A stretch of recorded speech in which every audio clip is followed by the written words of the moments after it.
capítulo 1, irmãos, nós aprendemos a respeito das provas. Tiago fala sobre as provas e fala também sobre as tentações. Então, nós vimos como nós devemos passar pelas provas. Vimos também que as tentações não vêm de Deus, porque as tentações, Deus não tenta ninguém para o mal, e a tentação é uma indução ao mal. Então, quando nós somos tentados pelo nosso próprio mau desejo, pela nossa própria natureza pecaminosa. Então, nós vimos aí no capítulo 1 essa diferença entre a provação, que é algo que vem para nos fortalecer, para nos tornar crentes íntegros e maduros, e a tentação, que é uma indução para o mal e que surge da nossa própria natureza pecaminosa. No domingo, nós falamos aqui sobre Tiago, capítulo 1, dos versículos 19 ao 27.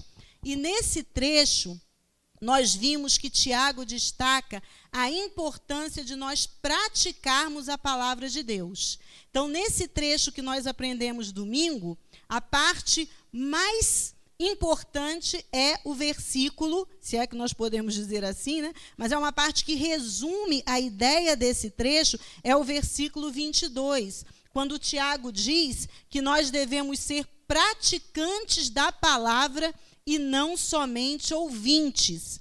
E ele dá, no finalzinho do capítulo 1, 3 características da religião verdadeira. Ele diz que a religião verdadeira é saber refrear a língua, a religião verdadeira é a preocupação, o cuidado com órfãos e viúvas. E nós vimos aqui que órfãos e viúvas representa, nesse caso, todas as pessoas necessitadas, que precisam de ajuda no meio da igreja, e também não se deixar corromper pelo mundo. Então, Tiago é bem claro. A epístola de Tiago é conhecida, como eu já disse aqui na primeira aula, como a epístola da religião verdadeira ou a epístola da religião pura, porque ele fala que essa é a religião verdadeira. É a religião que tem prática, que tem atitude. E hoje, no capítulo 2, irmãos, seguindo aí nesse mesmo raciocínio de que nós devemos ser praticantes da palavra de Deus e não somente ouvintes, Tiago vai falar agora de 2 assuntos muito importantes. Ele vai falar da acepção de pessoas e vai falar sobre a fé sem obras, que é uma fé morta. Amém? Os irmãos estão acompanhando? Então, esses são os 2 assuntos principais do capítulo 2 que nós vamos estudar hoje. A acepção de pessoas e a fé sem obra, que ele diz que é uma fé morta. Então, a princípio, vamos ler do versículo 1 ao 13. E depois nós vamos ler o restante do capítulo. Mas vamos começar a ler do 1 ao 13. Acompanha aí Tiago 2, do 1 ao 13. Proibida a acepção de pessoas é o título aqui da minha versão. Diz assim a palavra de Deus: Meus irmãos, como crentes em nosso glorioso Senhor Jesus Cristo, não façam diferença entre as pessoas, tratando-as com parcialidade. Suponham que na reunião de vocês entre um homem com anel de ouro e roupas finas, e também entre um pobre com roupas velhas e sujas. Se vocês derem atenção especial ao homem que está vestido com roupas finas e disserem, aqui está um lugar apropriado para o Senhor, mas disserem ao pobre, você fique em pé ali ou sente-se no chão, junto ao estrado onde ponho os meus pés, não estarão fazendo discriminação, fazendo julgamentos com critérios errados? Ouçam, meus amados irmãos, não escolheu Deus os que são pobres aos olhos do mundo para serem ricos em fé e herdarem o reino que ele prometeu aos que o amam? Mas vocês têm desprezado o pobre. Não são os ricos que oprimem vocês? Não são eles os que os arrastam para os tribunais? Não são eles que difamam o bom nome que sobre vocês foi invocado? Se vocês de fato obedecerem à lei do reino encontrada na Escritura, que diz: ame o seu próximo como a si mesmo, estarão agindo corretamente. Mas se tratarem outros com parcialidade, estarão cometendo pecado e serão condenados pela lei como transgressores. Pois quem obedece toda a lei, mas tropeça em apenas um ponto, torna-se culpado de quebrá-la inteiramente. Pois aquele que disse não adulterarás, também disse não matarás. Se você não comete adultério, mas comete assassinato, torna-se transgressor da lei. Falem e ajam como quem vai ser julgado pela lei da liberdade, porque será exercido juízo sem misericórdia sobre quem não for misericordioso. A misericórdia triunfa sobre o juízo. Irmãos, eu acho que esse texto é tão claro que quase dispensa comentários, não é verdade? É um texto que quase dispensa comentários, mas nós ainda podemos fazer alguns comentários sobre esse trecho maravilhoso de Tiago, capítulo 2, dos versículos 1 ao 13. Primeiro, nós queremos dizer o seguinte: nesse texto, Tiago começa aí falando sobre acepção de pessoas. E o que é acepção de pessoas? Exatamente, é fazer diferença entre as pessoas. Na minha tradução, esse conceito já está bem claro. Não façam diferença entre as pessoas, tratando-as com parcialidade. Então, isso já é a explicação do que é acepção de pessoas. A acepção de pessoas é tratar as pessoas de modo diferente, de acordo com a classe social, os recursos, a cor da pele, o sexo, é fazer diferença entre as pessoas com base nesses critérios, com base na aparência da pessoa, naquilo que nós entendemos que aquela pessoa é, que aquela pessoa possui. Então, isso é fazer acepção de pessoas. E Tiago começa o capítulo 2 proibindo expressamente que se faça acepção de pessoas. Irmãos, e essa proibição não está só em Tiago. A Bíblia toda nos ensina a não fazer acepção de pessoas. Eu vou apenas citar, porque nós não temos tempo de ficar lendo tantas referências, mas eu cito para que, se os irmãos quiserem, anotem e leiam nas suas casas. Em Deuteronômio 10:17, nós vemos Moisés afirmando que o Deus Todo-Poderoso, o Deus grande, Todo-Poderoso, não faz acepção de pessoas. Moisés já afirma isso no seu discurso de despedida, quando ele está ali fazendo um discurso para o povo de Israel, fazendo uma recapitulação da lei com o povo de Israel. Poisés afirma: Deus é grande e é poderoso e ele não faz acepção de pessoas. Nós temos um exemplo de como o próprio Deus age, esse Deus que nós servimos, que não olha para a aparência, que não faz acepção de pessoas, na história de Davi, que nós conhecemos muito bem, não é? Qual foi a história de Davi? Samuel chegou na casa de Davi para ungir um rei, e quando ele viu o primeiro irmão de Davi passar, ele falou: é esse homem tem porte, esse homem é um homem bonito, esse homem tem cara de rei, então é esse. Deus falou para ele: não é esse. Veio o outro, ele achou a mesma coisa: esse é mais bonito ainda, também tem porte, deve ser esse. E passaram-se os 7 filhos, não é isso? Esqueci o nome do pai de Davi, como é que é mesmo? Jessé. Oh, glória, tá vendo? Os irmãos são bons de Bíblia, por isso que é bom, né? Passaram-se os filhos todos de Jessé e não era nenhum daqueles. Então Deus fala para Samuel: cuidado, eu não olho para a aparência. O que Deus olha? Ele olha o coração. Então, o escolhido era Davi, o menos provável de todos, que não tinha porte de rei, não tinha jeito de rei, mas era ele que Deus queria que fosse ungido como rei de Israel. Então, nós vemos essas histórias. No Novo Testamento, irmãos, nós primeiro precisamos falar sobre Pedro. Pedro, no começo, teve muita dificuldade de entender que o evangelho não era só para os judeus, os irmãos sabem disso, né? Ele teve muita dificuldade. Aconteceu um episódio em Gálatas 2, dos versículos 11 ao 21, também não vamos ler, mas se você quiser, confira na sua casa, Gálatas 2, de 11 a 21, em que Pedro estava num almoço de confraternização com os crentes gentios. E quando ele viu que estavam chegando alguns crentes da parte de Tiago, interessante, desse mesmo Tiago que escreve a epístola, ele ficou com medo de ser visto comendo com os gentios. Olha só, Pedro, olha a ideia dele. Quando ele viu, ele estava lá, a maior comunhão com os irmãos, com os crentes gentios. De repente, ele viu aqueles poderosos da igreja de Jerusalém chegando, aquele pessoal da elite. O que Pedro faz? Discretamente ele vai se afastando, ó.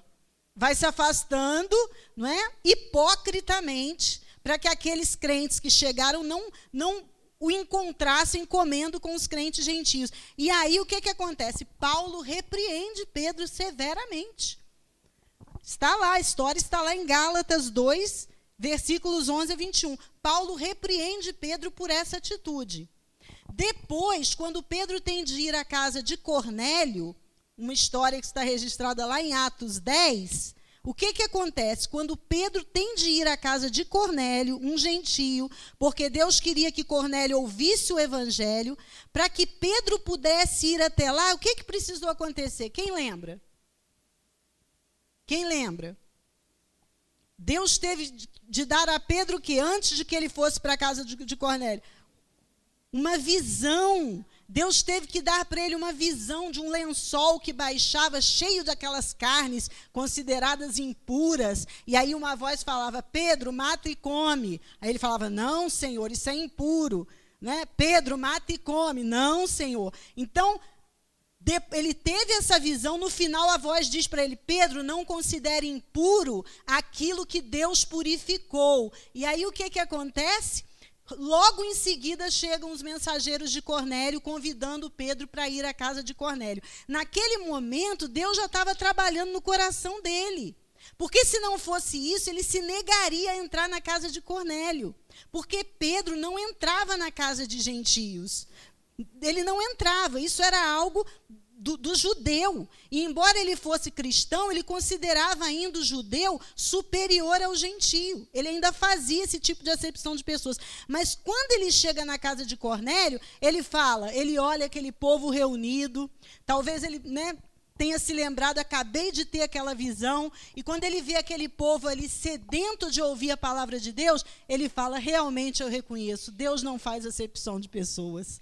Olha que lindo, Deus não faz acepção de pessoas. E o resto da história a gente sabe.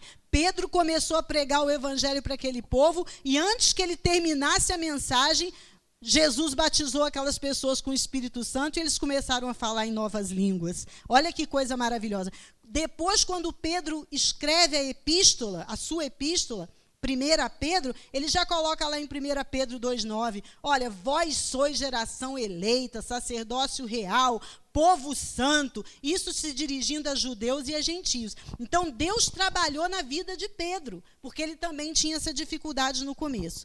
O apóstolo Paulo também, em Romanos 2,11, quando vai falar sobre o juízo de Deus, ele diz exatamente a mesma coisa, que o juízo de Deus é sobre todos, que Deus não faz acepção de pessoas.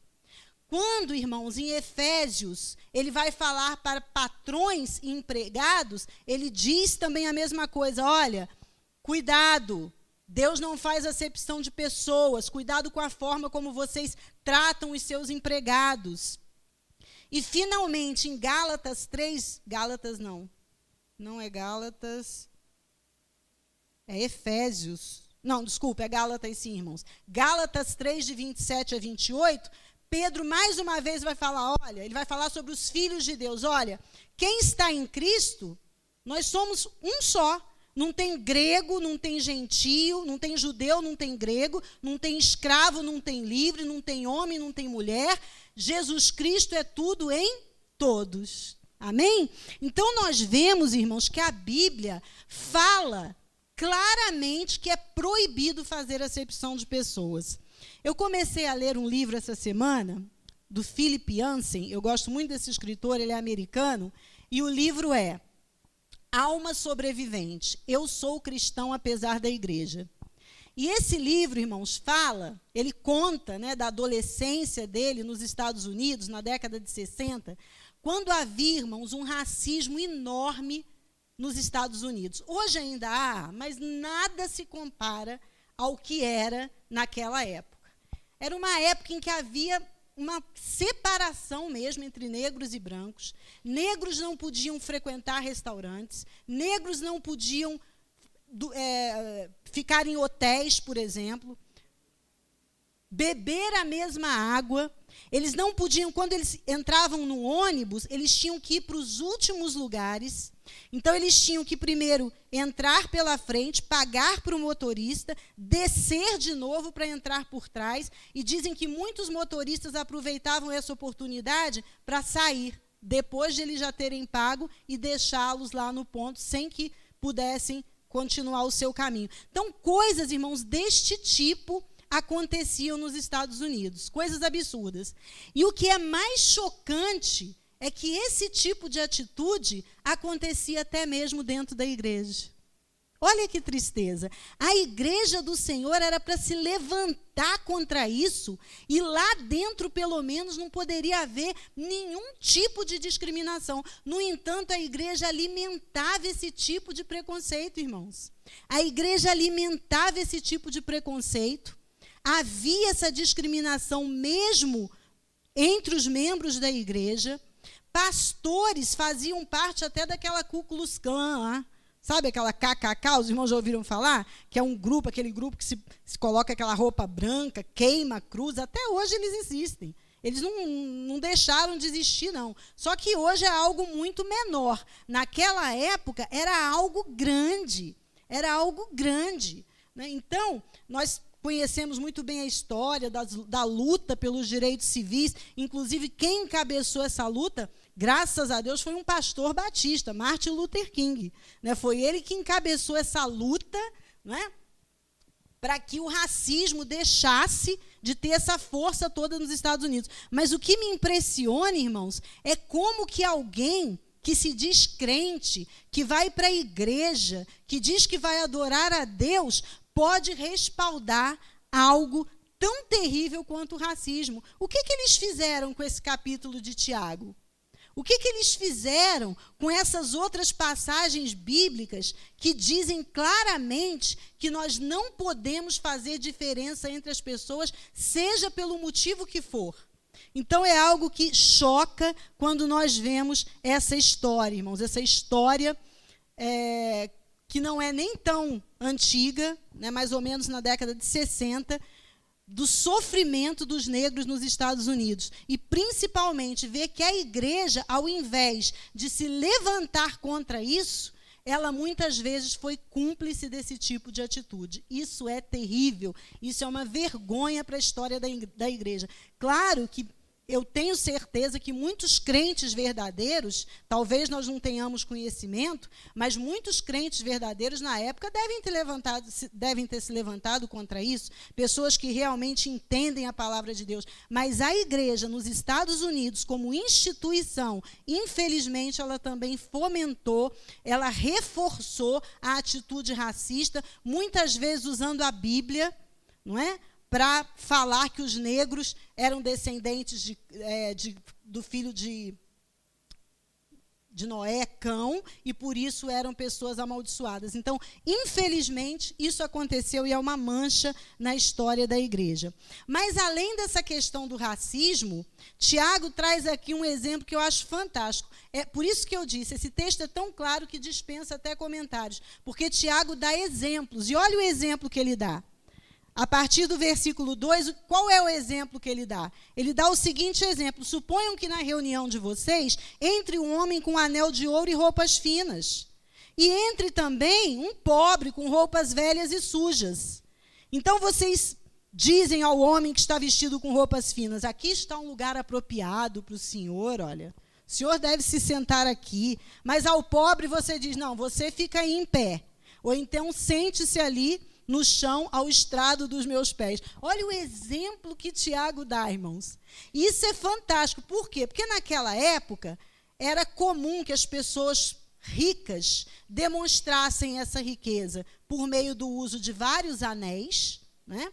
E também roupas finas, roupas diferentes. Até hoje, todas as épocas, né? Em todas as épocas, os ricos têm a sua forma própria de mostrar a sua riqueza, de mostrar que tem uma posição social privilegiada. Então, naquela época, o uso de anéis, o uso de vestes finas. Então, por isso que Tiago fala isso, olha, imagina que entre um rico e vocês coloquem para sentar lá no melhor lugar. E o pobre, vocês pegam, vocês falam para ele, ó, fica lá atrás, fica em pé, ou então fica sentado aqui, no chão, aqui no estrado dos meus pés. Irmãos, isso é terrível. Aí ele continua dizendo, não estarão fazendo discriminação, fazendo julgamentos com critérios errados? Então, ele está dizendo o seguinte, olha, se o critério que você tem para fazer diferenciação entre uma pessoa e outra é o critério da aparência dela, é o critério daquilo que ela tem ou daquilo que ela deixa de ter, esse critério está totalmente errado, porque Deus não usa esse critério. A Bíblia diz, como nós já falamos aqui, que Deus não olha a aparência, Deus olha o coração. Como é que nós, como o Tiago diz aqui, crentes no nosso glorioso Senhor Jesus Cristo, ele usa essa expressão, e parece que é o único lugar na Bíblia onde Jesus recebe esse nome, glorioso Senhor Jesus Cristo. Então vejam só, como nós, servos do glorioso Senhor Jesus Cristo, podemos usar critérios tão errados, tão contrários à palavra de Deus para julgar as pessoas. Irmãos, infelizmente, isso aqui acontece hoje na igreja. Sabiam? Eu fico vendo na época da política, quando os políticos lembram que a igreja existe e começam a vir aqui para pedir voto. Eu já vi isso acontecer demais, eu não sei os irmãos, mas tem muitos pastores que quando o político chega lá na porta, ele já chama logo para sentar no púlpito. É ou não é? Já chamam logo para sentar no púlpito, ou se não for no púlpito, é na frente aqui, se tiver tudo cheio, um irmão sai, levanta, para dar lugar para o político. Isso acontece demais, irmãos, infelizmente. E acontece também, é porque não é a nossa realidade aqui, graças a Deus, mas podem ter certeza, acontece também em igrejas com muita gente, e onde algumas pessoas têm dinheiro, tem muito poder, essas pessoas rapidamente chegam a ser presbíteros da igreja, diáconos, às vezes até pastor, né? Às vezes sem a mínima condição, sem o mínimo dom, porque isso tudo é dom de Deus, presbítero, diácono, isso é dom que Deus dá. Às vezes a pessoa não tem a mínima condição, mas como ela tem um status social, como ela tem dinheiro, essas pessoas são colocadas em cargos de destaque na igreja. E o que eu estou falando aqui não é nenhum absurdo, isso é verdade, infelizmente acontece, irmãos. Ainda hoje isso aqui acontece. E eu tenho uma desconfiança de que se chegar um rico ali na porta, talvez a gente cometa essa falha também aqui. Ai, vem cá, senta aqui talvez a gente não coloque no púlpito, né? Mas talvez a gente coloque para sentar no melhor lugar. Agora, se chegar um pobre, imagine, irmãos, um pobre, uma pessoa suja, com aquele cheiro desagradável, o que a gente faz? Será que a gente traz aqui para frente também, coloca sentado aqui bonitinho no melhor lugar? Irmãos, eu acho que a igreja não está preparada para esse tipo de situação, infelizmente. Eu já vi gente assim chegar na igreja e o diácono fica lá atrás assim, ó, cercando a pessoa. Eu não sei se os irmãos já viram, mas eu já vi, não é aqui não, tá? Foi aqui não, tá, irmão Joel? Foi você não, tá? Mas eu já vi acontecer isso. O diácono fica assim, ó, cercando a pessoa. Põe sentado lá atrás. Ah, irmã, mas às vezes está bêbado, quer tumultuar o culto. Será? Será? Irmãos, é difícil. O que Tiago fala aqui não é uma exclusividade daquela época. Hoje acontece ainda. Muitas igrejas fazem discriminação, fazem acepção de pessoas e tratam as pessoas conforme a aparência e conforme os bens que elas possuem, o que é lamentável. Então, ele vai continuar dizendo aqui, no versículo 5, Ouçam, meus amados irmãos, não escolheu Deus os que são pobres aos olhos do mundo para serem ricos em fé e herdarem o reino que ele prometeu aos que o amam? Quando a gente lê esse versículo, a gente pode pensar assim, peraí, mas Tiago está dizendo que Deus não faz acepção de pessoa, e agora ele está dizendo aqui que Deus escolheu os pobres desse mundo para serem ricos em fé. Parece até que é uma contradição, mas não é uma contradição, irmãos. O que Tiago está dizendo aqui é apenas uma realidade que acontece na história da igreja. Ao longo do tempo, em toda a história da igreja, quem é a maioria, quem são as pessoas que fazem parte da igreja? Na sua maioria. São os ricos? Não. São os pobres, das classes mais baixas, mais desfavorecidas. Tem rico na igreja? Tem, mas é uma minoria. A maioria da igreja, isso lá na época de Tiago e hoje, é formada por pessoas pobres. E mais uma coisa, nós temos que reconhecer o seguinte: o pobre tem uma vantagem sobre o rico em relação ao reino de Deus. Sabe qual é? O pobre tem muito mais facilidade de herdar o reino, porque ele é pobre, e como pobre, ele tem muito mais facilidade de reconhecer que precisa de Deus, de reconhecer as suas dificuldades, as suas necessidades. Isso é um fato. Isso é um fato, irmãos. Não é que o rico não possa se salvar, mas o pobre, ele tem o coração muito mais quebrantado. Agora, atenção, fazer um parêntese, isso não é regra, porque tem pobre que é arrogante, tem pobre que é orgulhoso, e tem rico que é humilde. O que eu estou falando aqui, irmãos, é a regra, mas as exceções existem.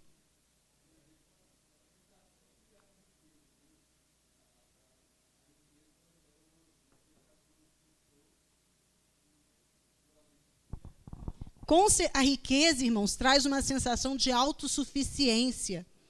E a pior coisa para uma pessoa a pior coisa para uma pessoa chegar a Deus é ela achar que se basta, que ela não precisa de nada, que ela não precisa de ninguém, que ela é autossuficiente, se ela ficar doente, o dinheiro dela resolve. Tudo que ela precisar, ela pode resolver com o dinheiro que tem. Então, o que Tiago está falando aqui não é que Deus faz acepção, é que é uma realidade que os pobres têm realmente muito mais facilidade de buscar o reino de Deus e de herdar esse reino conforme Deus prometeu. Amém? E aí ele vai continuar falando: mas vocês têm desprezado o pobre, não são os ricos que oprimem vocês, não são eles os que os arrastam para os tribunais, não são eles que difamam o bom nome que sobre vocês foi invocado. Então, olha só, parece um contrassenso. Aqueles ricos, aquelas pessoas ricas, oprimiam os pobres, levavam pobres aos tribunais para cobrar dívidas deles. Inclusive, no capítulo 5, nós vamos ver, não é, a repreensão que Tiago faz aos ricos opressores. Então, aqueles ricos, muitos daqueles ricos que frequentavam ali a sinagoga, porque na época, né, a reunião dos crentes era ali na sinagoga, eram ricos opressores. E, no entanto, aqueles crentes pobres na igreja, eles mesmos faziam acepção de pessoas e tratavam bem o rico, opressor, e não tratavam bem um pobre que entrasse dentro da sinagoga. Não é um contrassenso?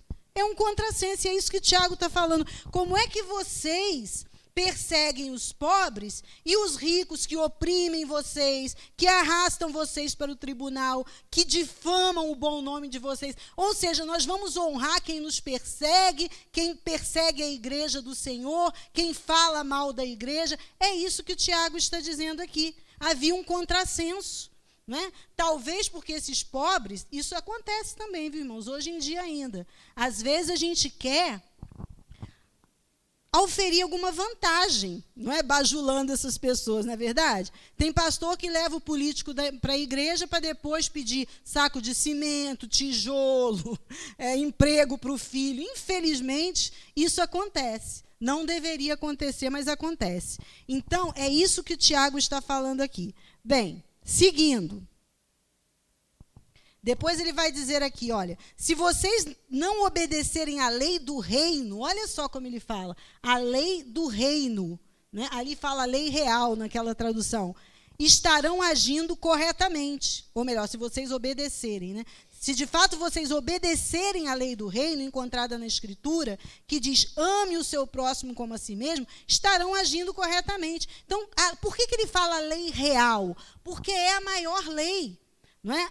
Ame a Deus sobre todas as coisas e o seu próximo como a si mesmo. Se nós obedecermos essa lei, que é a lei áurea do Evangelho, né, a lei de ouro, a lei real, nós vamos estar agindo corretamente. Agora, se nós tratarmos os outros com parcialidade, estaremos cometendo o quê?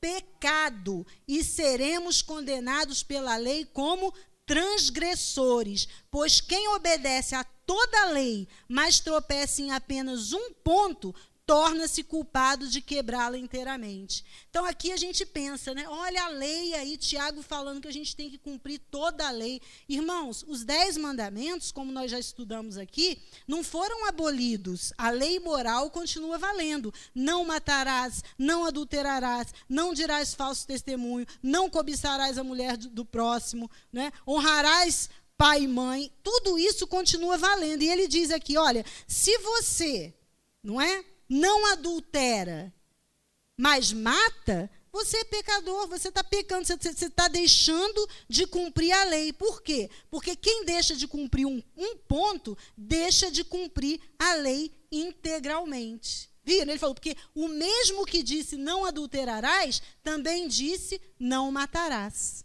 Olha só.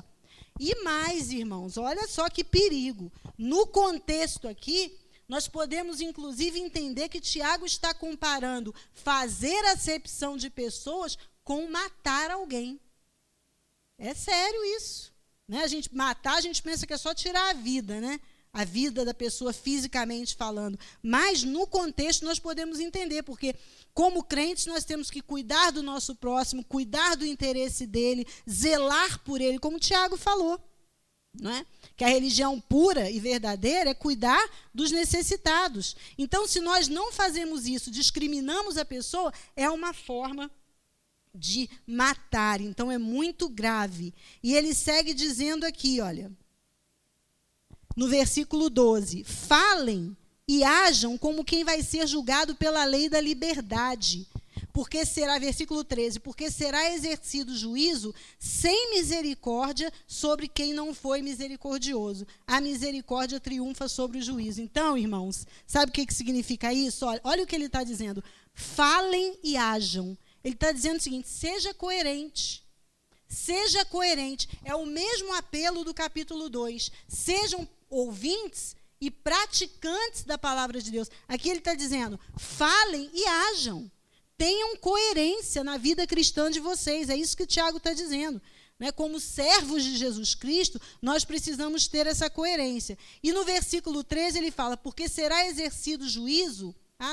No versículo 12 ainda ele fala, como quem vai ser julgado pela lei da liberdade. Olha, mais uma vez ele fala aí da lei da liberdade. Que lei é essa? É a lei do Evangelho, como eu falei aqui no domingo. É aquela lei que nos libertou, não é? Para nós sermos livres, servirmos a Cristo. É essa lei, a lei da liberdade. Nós não somos mais escravos do pecado. Então, nós vamos ser julgados conforme essa lei que foi implantada no nosso coração. É isso que Tiago está dizendo aqui. Então, nós temos que falar e agir como quem vai ser julgado por essa lei. E no versículo 13, ele diz, porque será exercido juízo sem misericórdia. Ou seja, quem é preconceituoso, racista, quem trata mal as pessoas, quem trata as pessoas de acordo com a aparência ou de acordo com os bens que as pessoas possuem, essas pessoas, quando chegar lá no juízo final, Deus não vai ter misericórdia com elas também. É isso que ele está dizendo aqui, olha. Será exercido juízo sem misericórdia sobre quem não foi misericordioso. E a misericórdia triunfa sobre o juízo. Então, nós temos que ser misericordiosos para que nós possamos receber o quê? Misericórdia. Não é isso que a Bíblia diz? Está bem claro, irmãos, não tem como fugir aqui. É isso que Tiago está dizendo. Então, irmãos, a gente tem que tomar muito cuidado.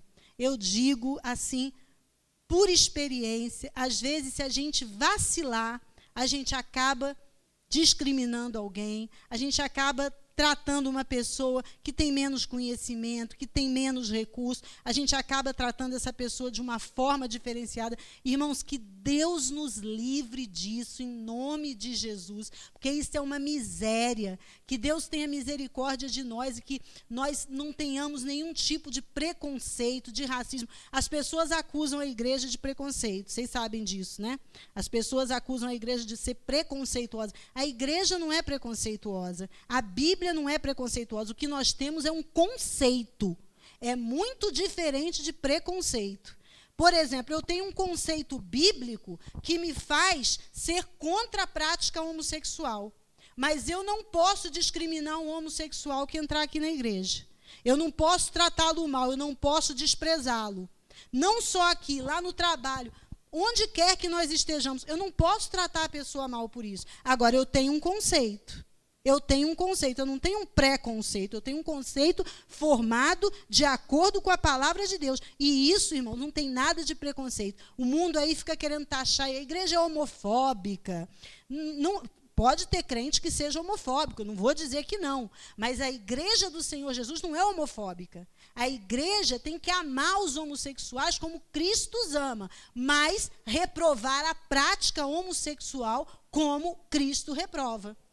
É isso que nós temos que fazer. Então, é diferente. A igreja não é preconceituosa. Pelo contrário, aqui na igreja, irmãos, é o único lugar em que pode sentar patrão e empregado, sabe?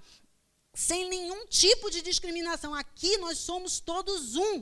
Como o apóstolo Paulo falou, aqui não tem branco, preto, patrão, empregado, entendeu? Nada disso. Aqui Cristo é tudo em todos. Assim que tem que ser a igreja do Senhor. Por isso que a gente chora quando a gente vê o que aconteceu nos Estados Unidos naquela época. E o escritor desse livro que eu mencionei, Alma Sobrevivente, Eu Sou Cristão Apesar da Igreja, ele era um adolescente racista, preconceituoso, porque foi ensinado assim, mas com o tempo ele foi liberto desse racismo e ele conta a experiência dele libertadora, não é, de realmente se livrar do racismo. Então, é algo fantástico e é algo, racismo, irmãos, é algo que está no nosso coração.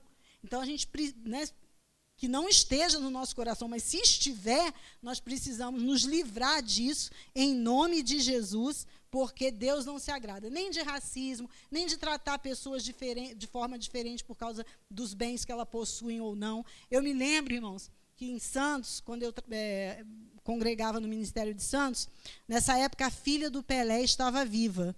Os irmãos, não sei se os irmãos se lembram, a Sandra Regina, aquela moça que nem precisava fazer exame de DNA, mas fez 13 vezes e o Pelé recorreu 13 vezes e ela morreu e ele nunca foi nem ao hospital para se despedir dela. Mas, enfim, não é o caso aqui que eu quero falar, não. Eu quero falar que ela era membro lá da minha igreja, da igreja sede.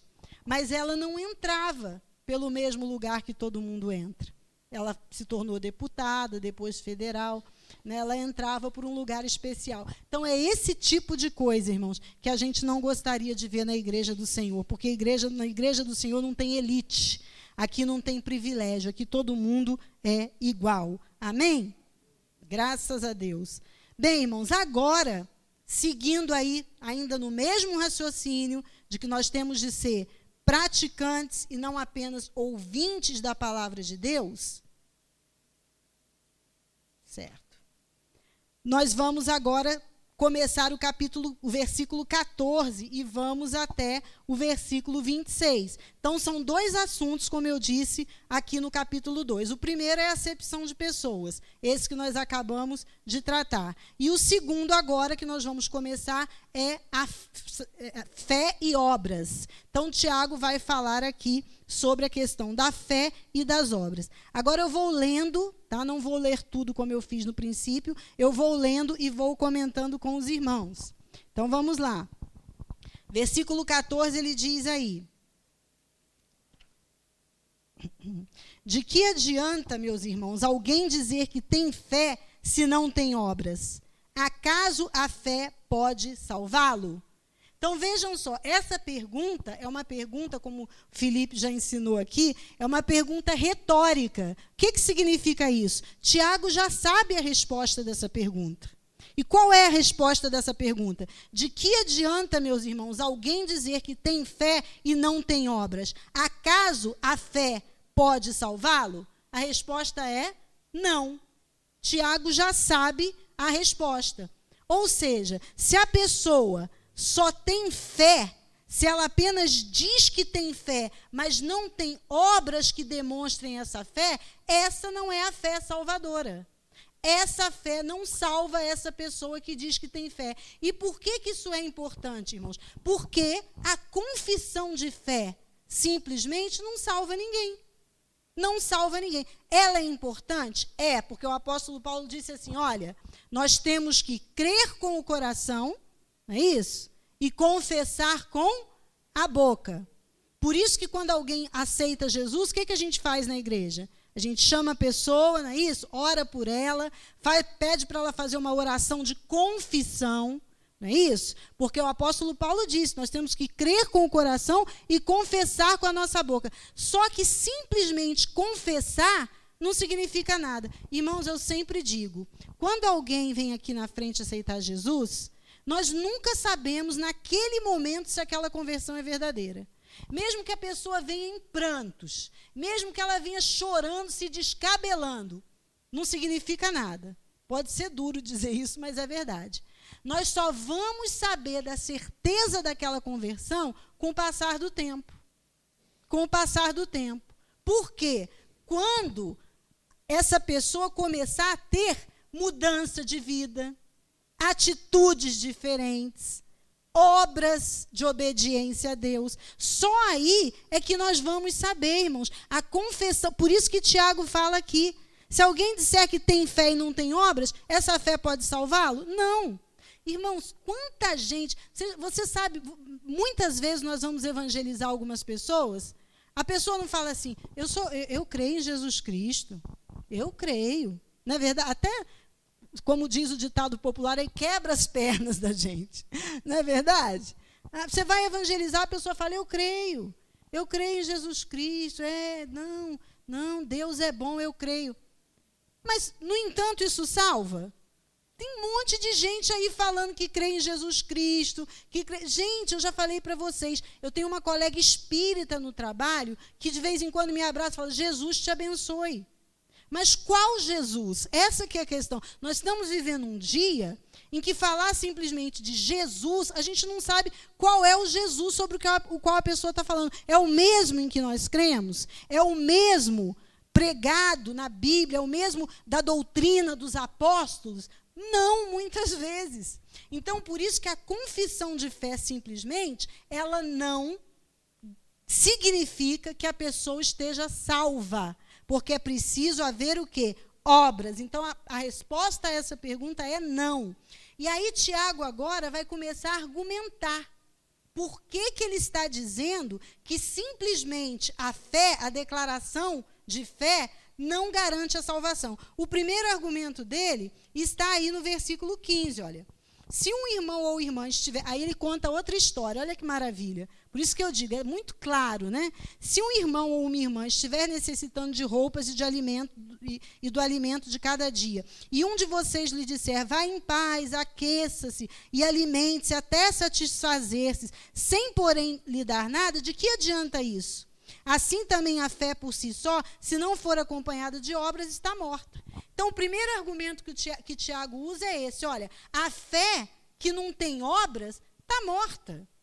Não é uma fé salvadora, não é uma fé viva. E ele dá esse exemplo aqui, né, muito interessante. Se alguém chega para nós e diz, estou com fome, estou com frio, aí... crente que gosta de espiritualizar tudo, não, vem cá, olha, no momento eu não posso fazer nada por você, mas vem cá que eu vou orar por você, Senhor, manda comida, manda roupa, que não seja através de mim, mas manda por outra pessoa. Adianta alguma coisa? Não adianta. Irmãos, eu me lembro que uma vez eu participava de um grupo de célula, lá em Santos, numa casa, e era gente que tinha dinheiro. Teve uma época que eu participei de uma igreja lá em Santos, o pessoal tinha dinheiro. Depois eu fiquei até sem graça, porque era um ambiente assim, de crente rico, né? Então, comecei a me sentir sem graça lá.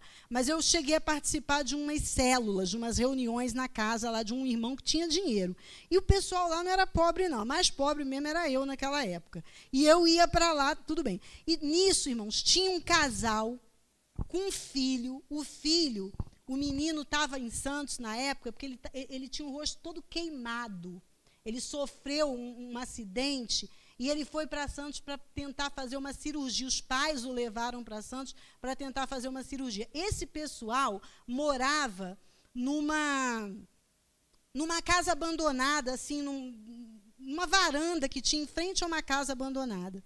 E aí nós soubemos desse caso e tal. E aí lá na célula, irmãos, eu lembro muitas vezes que a gente ficava assim, Senhor, abençoa aquela família, Senhor, que está ali, dormindo debaixo daquela varanda, sem nada. Mas eu não me lembro de nós termos feito nada para ajudar aquela família.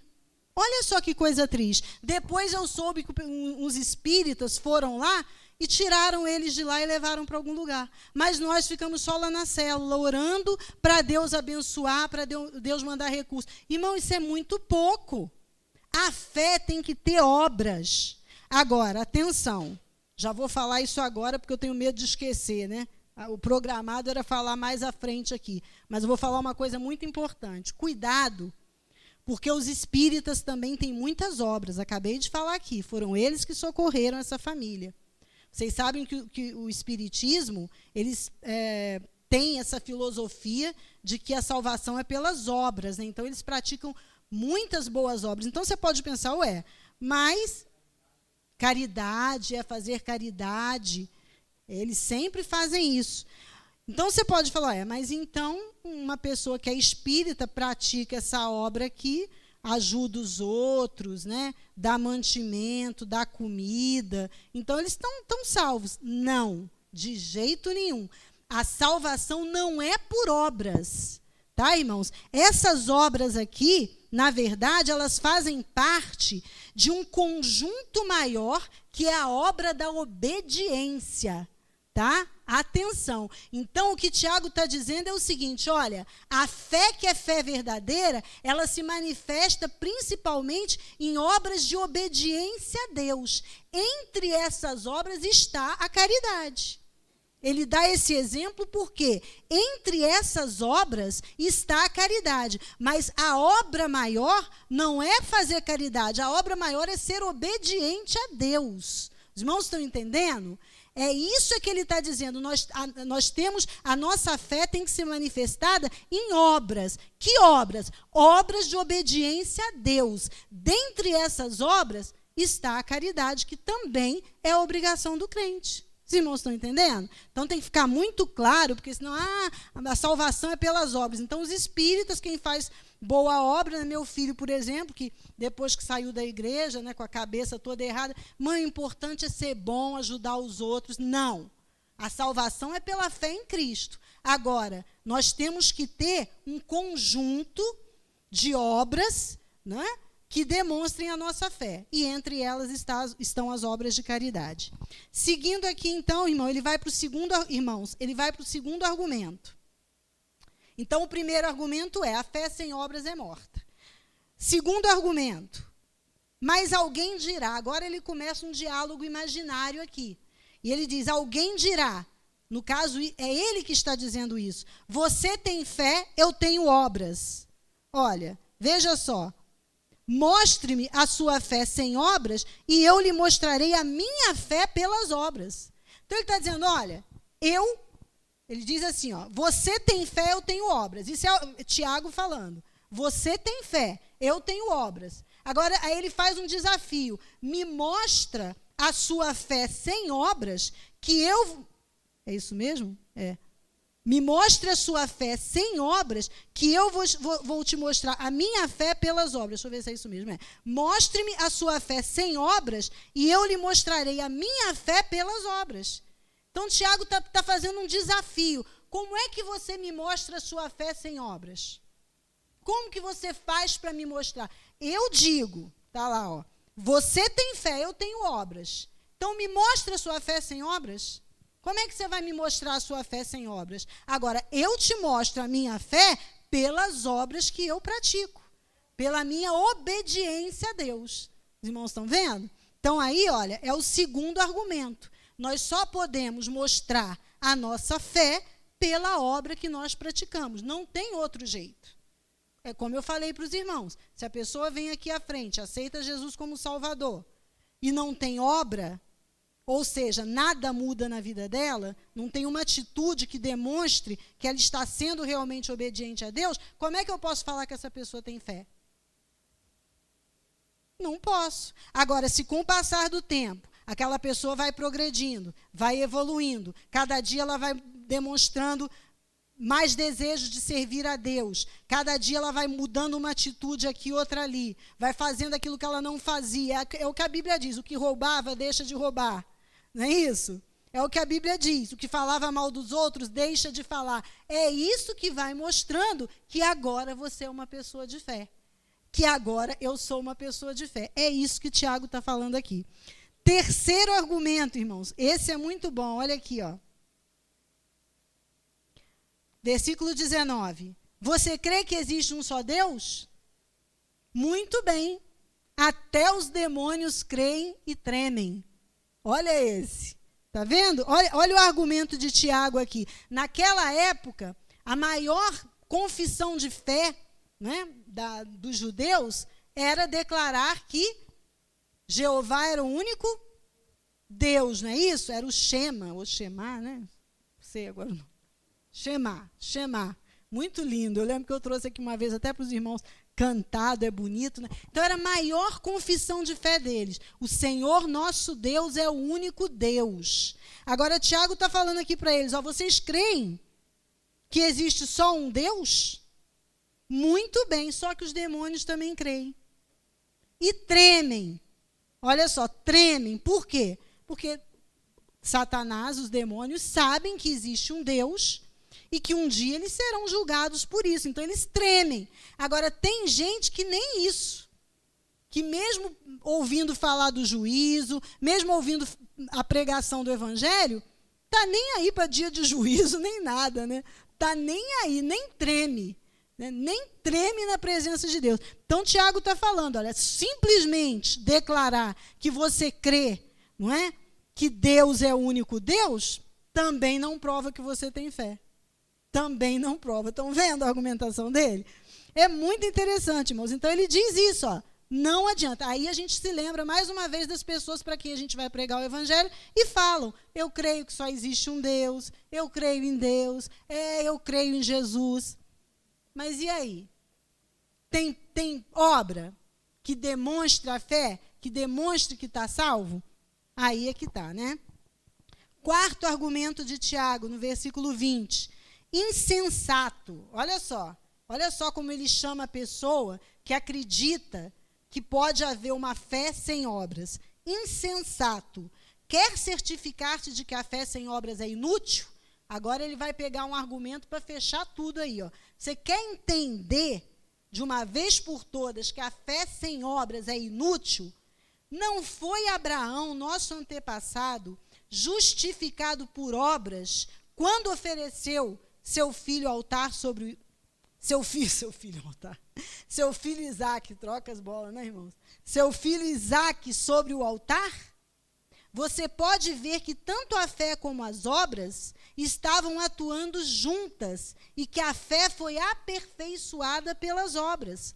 Cumpriu-se assim a escritura que diz, Abraão creu em Deus e isso lhe foi creditado como justiça.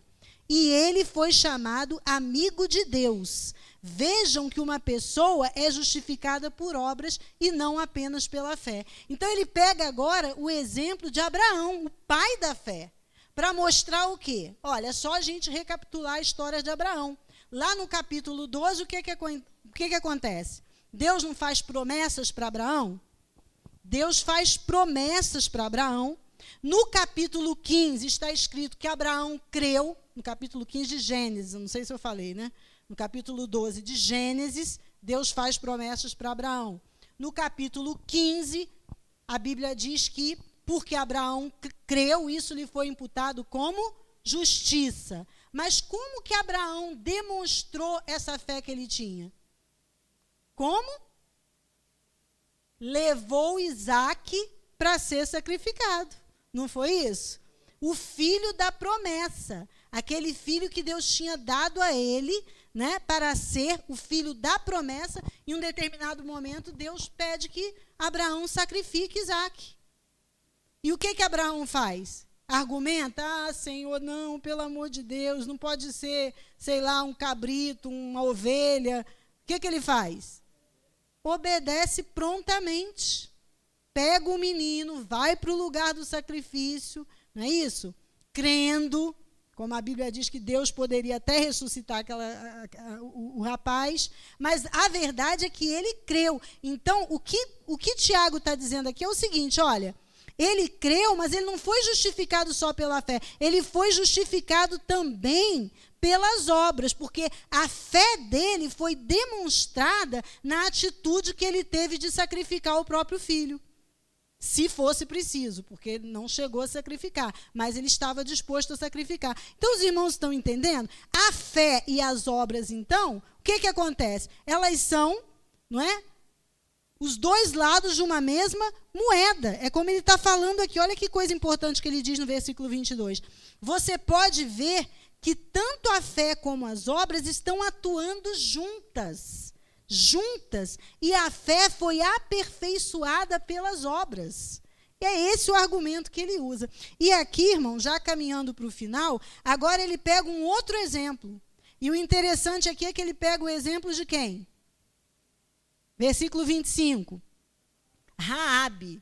Ele vai do pai da fé para uma ex-prostituta. Então é como se ele fizesse assim, né? Ele fosse lá do exemplo do homem teve mais fé, né? Um homem assim, acima de qualquer suspeita, e vai lá para Raabe, prostituta, não é?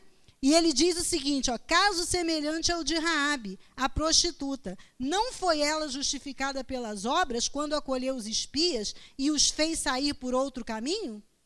Então ele usa um outro exemplo. Raabe também foi justificada pela fé. Nós conhecemos a história. Ela recebeu os espias enviados lá, né, por Moisés. Por Moisés? Agora me deu um branco. Por Moisés, né? Foi por Josué, não. Ela recebeu os espias enviados, e aí ela os abrigou, e ela creu em Deus. Não é? Eles falaram: olha, se você nos acolher aqui, quando a cidade for destruída, você e sua família não serão destruídos. Coloque aí um pano aí vermelho, porque a sua casa vai ficar de pé, você e sua família não vão perecer. E o que ela fez? Ela creu. E ele diz: por isso ela foi justificada também.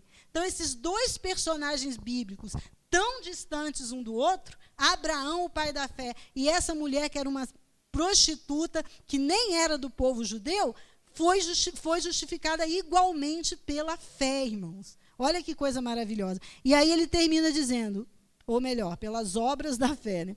Assim como o corpo sem espírito está morto, também a fé sem obras é morta. Então aqui ele conclui, olha, vocês viram? Não adianta só dizer que tem fé. Tem que ter obra de obediência, porque assim como a fé, assim como o corpo sem espírito está morto, assim a fé sem obras é morta. Agora, irmãos, importante para finalizar aqui é dizer o seguinte: por que surge aquela dúvida entre o ensino de Paulo e de Tiago? Porque Paulo fala que nós somos justificados por fé sem as obras da lei. Paulo não fala isso? Sim ou não? Paulo fala que nós somos justificados por fé sem as obras da lei. Já Tiago diz que nós somos justificados por obras. E aí? Como é que fica? Irmãos, não tem problema nenhum, não tem contradição nenhuma. É só nós entendermos o seguinte: ambos estavam combatendo ideias extremas e equivocadas. Paulo está combatendo o legalismo, que dizia o seguinte, que para nós sermos salvos, né, para que as pessoas fossem salvas, elas teriam que cumprir a lei de Moisés. Os irmãos conhecem lá a polêmica da circuncisão, Paulo não permitiu que Tito fosse circuncidado. Por quê? Porque ele estava dizendo, não, ninguém tem que seguir lei de Moisés, não. Nós somos salvos pela fé sem as obras da lei. Então, ele está combatendo o legalismo. Tiago está combatendo outro engano aqui, irmãos. Tiago está combatendo o antinomismo. O que significa isso? Só a fé é o suficiente. Só a fé basta. Os irmãos estão entendendo? Então, essa que é a questão. Não tem essa coisa de contradição, não. Eles, na verdade, eles não se contradizem em momento algum. Paulo também fala que a nossa fé tem que ser demonstrada em atitudes. Ele também fala de uma fé atuante, de uma fé operante. E Tiago fala dessa fé com muito mais ênfase. Por quê? Porque ele está aqui combatendo essa ideia de que, eu tenho fé, está tudo bem. Eu tenho fé. O importante é que eu tenho fé, eu creio em Deus e acabou. Não, ele está dizendo, isso não adianta nada. Isso não é fé salvadora. A fé salvadora é aquela que tem mudança de vida. E Paulo está combatendo o equívoco do legalismo, que era um outro ensino totalmente equivocado, né, que queria associar a nossa salvação à prática das obras da lei de Moisés. Amém, irmãos?